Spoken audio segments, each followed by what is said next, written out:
Welcome GCTV fans, my name's Graham Reed and this is Group Call TV. Today we are taking a look at classroom layouts within Emerge Desktop. Emerge Desktop, the product. The feature today is classroom layouts. Classroom layouts is a new feature that we introduced around the winter, Christmas of 2017-2018 and it's a feature that has been heavily asked for by our customer base, so we're very pleased to be able to introduce this to you. The idea of classroom layouts, if you don't know what that is the ability on the dashboard within the Emerge Desktop to be able to change the locations of the tiles, the student tiles, where they are on the screen to better reflect where perhaps they're sitting in front of you in the classroom. Maybe you want to use this to inform the students about where they're going to be sitting in a particular layout for the classroom, maybe a particular class today, maybe an activity that you're doing, or maybe it may actually be so that you can inform other members of staff where they're supposed to be sitting, perhaps cover teachers, or maybe you're getting to know your students a little bit better at the start of a term or school year. Whatever your intended use for this, it's a very quick and easy, a simple tool to use, very powerful to get you exactly what you want and the visuals of what you want to see within Emerge Desktop. So we're going to take a look at this now.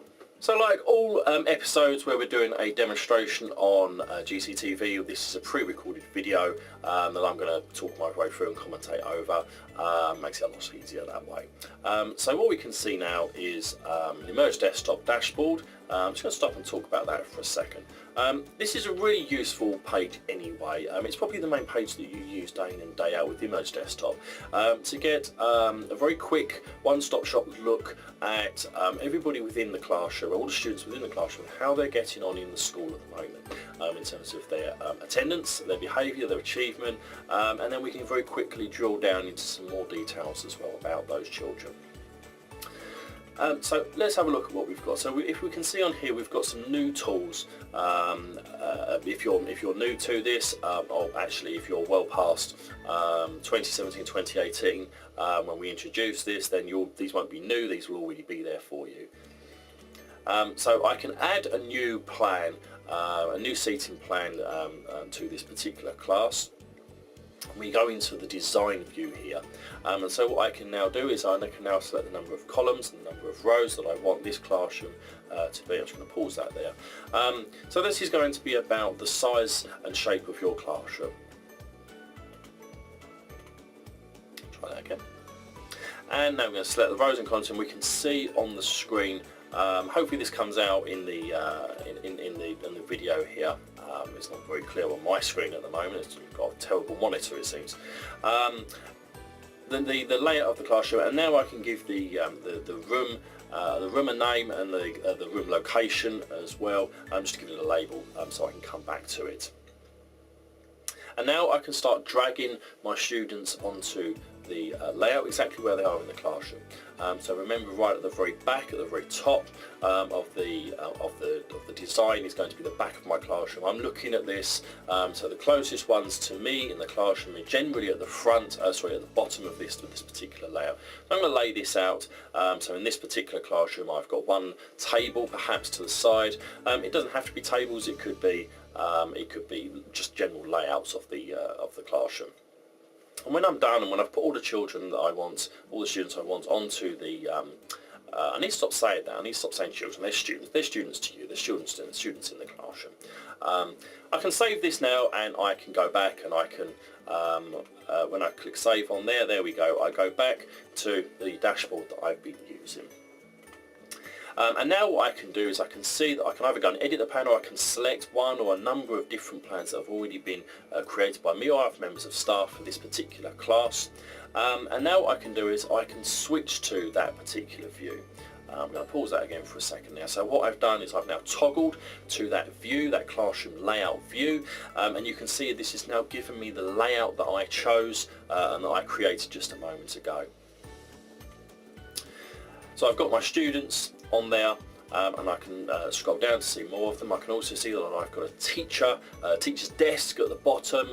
You might like to know that I designed that myself in the wonders of paint.net. Wonders never cease in this software. We can go further and we can take a look at the unallocated students as well, so we can see the ones that have not been allocated. Now that's quite important to remember, because if new students come into your class and you get allocated within your MIS, then they'll be appearing as part of this class group. And if that happens partway through the year, after you've created this plan, then they won't be automatically allocated to a particular seat. So that is a good indication that you can go back and edit that plan and put those students, where they go onto the plan. Keep going. And we can see that I can toggle back as well to the view that I had before. And what we can also do as well, the other feature that we added at the same time, which you may already be used to using, is the ability to switch the view, switch the layout, switch the design of the tiles themselves. And we introduced 3 in total, 2 new ones. You've got the traditional one that you've always used, what we call the regular layout, the standard layout. And then what we've got here is we've got this minimal view. This minimal view, the idea of this is a lot of teachers, and we know, will want to and are using this to display on the whiteboard at the front of the class through the projector, so that all of their students can actually see where they're going to be sitting in the classroom. Perhaps it's a new term, new school year, or just an alternate layout. Maybe it's an alternate layout for a different activity. Whatever it is, you can show this on the board quite happily. Now what's important is that you don't want to be doing that with any other tile designing, because you don't want to be showing all the other students, there we go, I can get that right, we don't want to show all the other students things like their attendance history, their behaviour history, their achievements, anything else like that. It's quite confidential, quite personal information. It's fine for you as a teacher to see it, but not to show it to the rest of the classroom. It causes quite a lot of problems there. So what we did, we created what we call the minimal view, which is what we can see on the screen here. And this, when you toggle to this, it just shows you, as we can see, the student's photo, their name, and the class that they're in. So everybody's going to know that anyway. So the students can see where they are sitting in the classroom, and nothing else, which is perfectly fine and acceptable. One other piece on that as well, we designed this so that the very first toggle that you click on that button, that takes you down a level in terms of the amount of information you're showing. So should you accidentally whip this up onto the whiteboard and everybody can see everything, the very first thing that you can do, if you can go and turn the projector off, then great, then fine.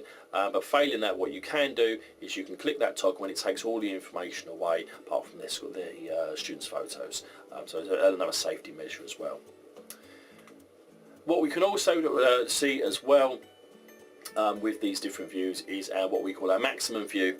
This was based on a piece of feedback as well, where teachers wanted to be able to find out more information about all of their class all at the same time. They didn't want to have to dive into a student record, or they didn't want to have to tap in on the alerts and the flags, drop downs on each student tile. They wanted to see all of that information all at the same time. So what we did, we introduced a new view that shows all of that all at the same time for you. And that's it. That's the entirety of that feature. Very, very simple feature, but incredibly useful, an incredibly useful visual aid for teachers as well.